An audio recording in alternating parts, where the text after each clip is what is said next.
Nederlands, de BBVM en Rots Nederland. Et après, il y aura le motard complètement à l'air libre qui est avec nous. Donc voilà, je vais passer le micro à la FFNC 59 qui va vous expliquer la situation dans laquelle on est, qui est assez pénible. On est... Tu compléteras, Jo. Guy, de la Fédération Française des Motards en Colère, de l'antenne 59, donc l'antenne du Nord. Bonjour Guy.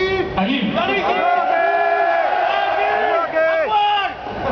Alors, pour être synthétique, la réunion, je dirais que n'a rien apporté, si ce n'est que des confirmations que ce que l'on pouvait craindre. C'est pas une façon de recevoir, ce sont des gens très polis, et on a eu comme contact le bras droit de la commission de sécurité routière qui travaille donc au Parlement européen. Alors pour faire donc très synthétique, comme je disais, il y a une proposition, comme vous le savez, qui a été diffusée dans sa version finale à la mi-juillet de cette année. Je vais me retourner comme ça évitera la faire. D'accord. Donc cette proposition a été faite par des experts et sur la base de différents documents qui ont été collectés.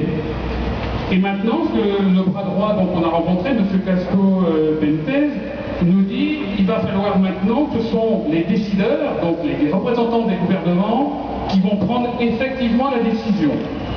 Et peut-être, il pourrait y avoir à cette proposition des amendements, c'est-à-dire des modifications.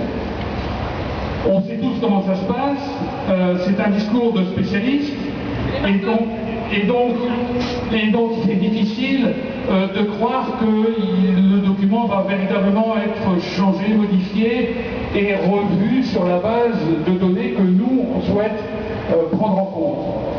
Pour partager, je pense que vous le savez, l'étude européenne NEG a montré que la défaillance des machines, des deux roues, n'était qu'à hauteur de 0,3% des cas d'accidents mortels.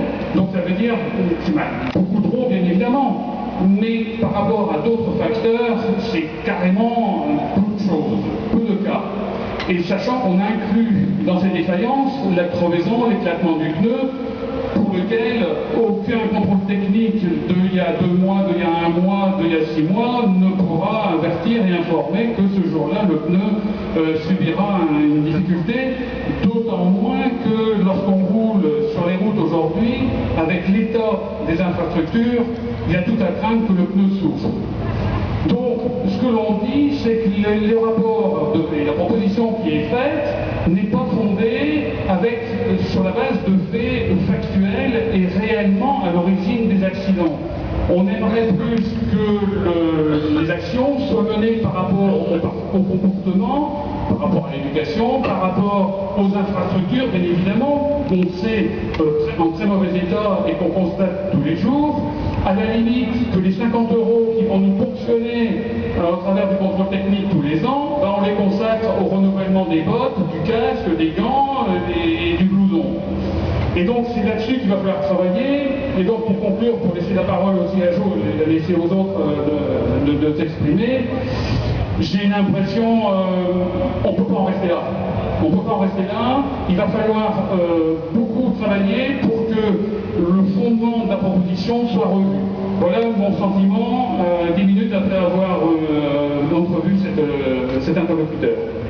Jo. À toi. Voilà, ça c'est la FFNC 59, on applaudit.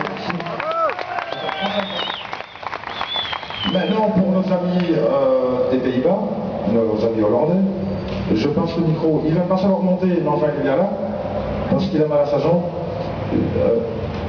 T'es tombé en moto? Dans un trou? Bon, pour nos amis néerlandophones, enfin des Pays-Bas, je vous passe le responsable de la boxe. Goedemiddag vrienden. Ja, wij Nederlanders, in ieder geval in Nederlandstalig verstaan, helemaal goed. We zijn natuurlijk een beetje ontvangen. Een aantal zaken zijn duidelijk. Ik wil mijn Franstalige collega's uiteraard niet afdoen. Ik denk dat ik minder woorden nodig heb. Mijn conclusie is eigenlijk dat we aan de late kant zijn. Het ligt bij het parlement en bij de raad. Dat betekent dat ze maximaal nog 1 jaar nodig hebben om besluit te nemen. Er kan 2 kanten op. Er wordt een ja of een nee. Nee! Nee! Nee!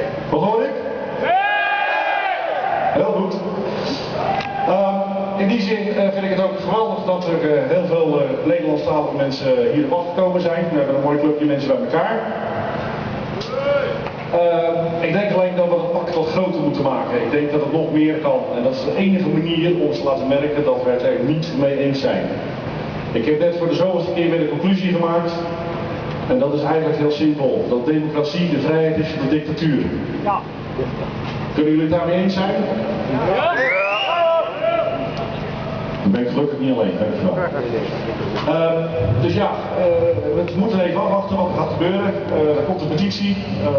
Er zijn allerlei redenen te bedenken om te zorgen dat deze wet niet doorgaat. Laten we met z'n allen zorgen dat ja, toch zoveel mogelijk laten horen van onszelf. Nu in deze talen waar we zo zijn. En misschien nog wel meer. En misschien wel op een hele korte termijn. Dankjewel. Voilà, alors voilà, je vais vous expliquer en gros la suite des choses. C'est que maintenant, ils vont discuter encore un petit peu, ça va prendre quelques mois. Donc une fois de plus, c'est un peu comme, vous vous souvenez quand on a parlé des fils d'urne, vous savez, les lettres qu'on voit sur toutes les voitures. Eh ben, ça a été discuté en hiver aussi, pourquoi? Parce que en hiver, la plupart d'entre nous, on ne roule pas, donc on n'est pas trop présent sur les routes. Donc voilà, ce qui va se passer, c'est que maintenant, ils vont pendant un an ficeler tout ça et nous le faire passer. Grand maximum, si jamais il y a une opposition, ce qui m'étonnerait fortement. Pourquoi? Parce que le texte final a été quasiment voté à l'unanimité. Donc l'opposition, mon Dieu, quand on bouffe dans les mêmes restaurants, hein, vous savez ce que c'est, hein, ils vont dans le même golf. Je vais rester poli, je vais pas dire qu'ils baissent le même pute. Ils vont dans le même bordel.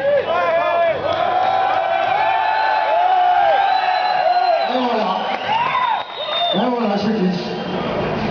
Mais ce qu'ils ont oublié finalement, c'est un petit détail en fait. C'est un tout petit détail qu'ils ont oublié, c'est que, vous savez, c'est pas mal ici, hein, on vient en semaine, c'est beau, il y a de belles voitures, il y a des gens bien habillés. Mais ce qu'ils ont oublié, ces blaireaux, c'est que c'est nous, c'est vous qui avez le droit. Et l'arme la plus puissante, c'est le peuple. Ça, on a oublié, c'est finalement, je pense que c'est la hauteur du bâtiment qui fait ça. Manque d'oxygène. Ils devraient redescendre à notre niveau finalement pour savoir ce que c'est peut-être la vraie vie. Que 50 € pour eux, c'est rien. 50 € c'est quoi? C'est le pourboire qu'on laisse au restaurant. Moi 50 €, ça, voilà, c'est Walibi. Donc voilà, c'est ça le problème. Donc dans un an, ils vont discuter cet hiver ensemble au restaurant. Comment est-ce qu'ils vont ensemble? On s'en fout, de toute façon la moto j'en ai rien à foutre, c'est des blaireaux. Oh putain, en plus ils font du bruit. Vous avez vu le mec, vous avez vu... Ouais, mais enfin, vous avez... Il y a combien de Belges ici? Je vais entendre les Belges. C'est ce que je me disais. En fait, il y a un type, maintenant je vais me faire un procès en direct. Jean-Marie Yorsen. Est-ce que je peux savoir qui fait du bruit avec sa moto ici? Je suis en regret de vous dire que vous avez une poubelle. Donc, mais le problème qu'il y a, mes chers amis, c'est que vous payez ces gens-là. Vous payez ces gens-là. Je souhaite, allez, vas-y, frappe, allez. C'est ça qui se passe là aujourd'hui. C'est que le pouvoir a été donné à des gens, finalement, qui ne doivent pas y être. Voilà. Pourquoi j'ai enlevé mon GVMC? Parce que la GVMC, c'est la porte qui ouvre l'accès au pouvoir. À ces gens-là, à M. Wattler, à des gens qui me connaissent un petit peu, hein, je leur ai amené jusqu'au poussière en face à face. Le pouvoir, c'est ça, le pouvoir, c'est vous. Et ça, ils l'ont oublié. Que c'est nous, le premier pouvoir en Europe. C'est nous, le premier pouvoir en Europe. Nous sommes là pour élire les gens qui doivent nous représenter. Et ça, c'est un tout petit détail qu'ils ont oublié. Alors il se pourrait très bien pour certaines personnes, je ne vise personne, M. Wattler, il faut le regarder, de passer d'une Audi A8 en Dacia Logan, ça pourrait se faire assez vite. Nous sommes là pour dire non au contrôle technique moto. Malheureusement aujourd'hui, donc dans un an et demi ou plus tard, le contrôle technique moto va passer. il y aura des adaptations, on va vous dire, ouais, comme je vois, on va dire, t'inquiète, t'inquiète. C'est juste sécurité. Moi, c'est juste sécurité, donc quand tu remontes ta photo et quand tu te torches avec. En général, quand on se torche, on n'en a plus trop besoin après. Hein. Mais je sais très bien, et d'un autre côté, on me dit, oui, mais enfin, un jour, il faut uniformiser l'Europe. Donc, on va mettre les lois pareil pour tout le monde. Donc, moi, on veut me faire croire qu'un petit pays comme la Belgique va faire un gros feu qu'en Allemagne.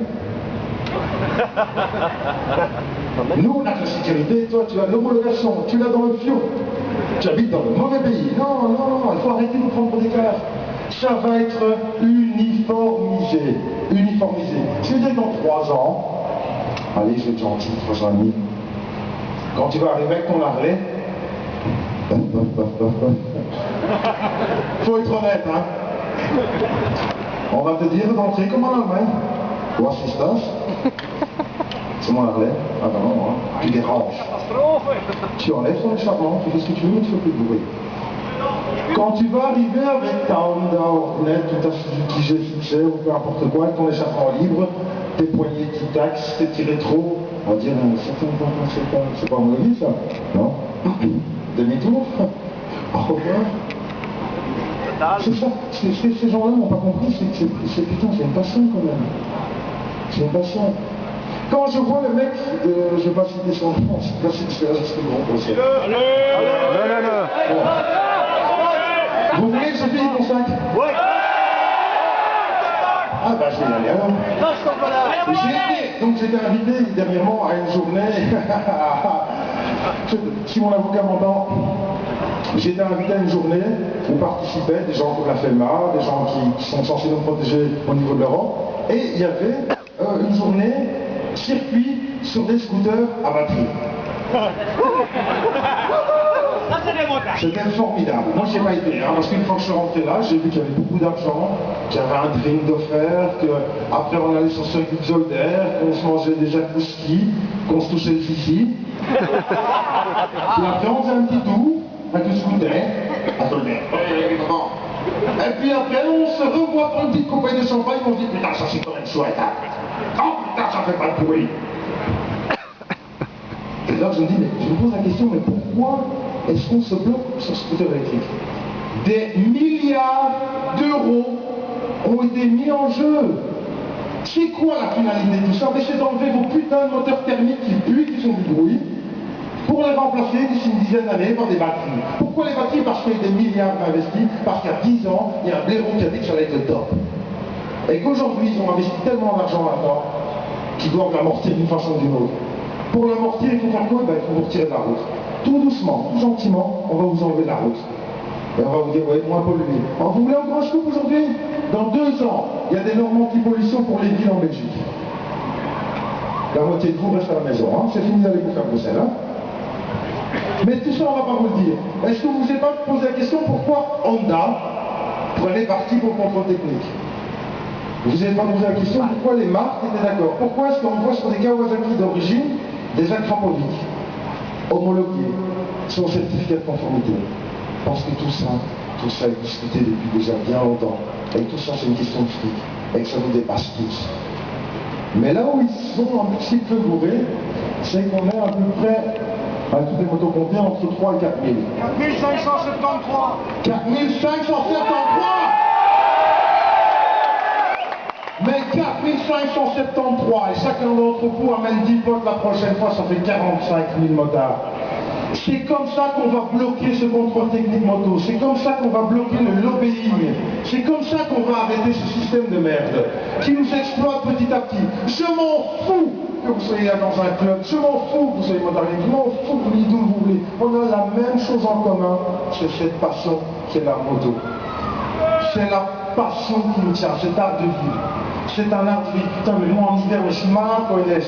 Mon fils est content. Ouais, Inès, ta gueule. Mais ta gueule, Inès. Alors quoi? Mais t'es pas content? Non.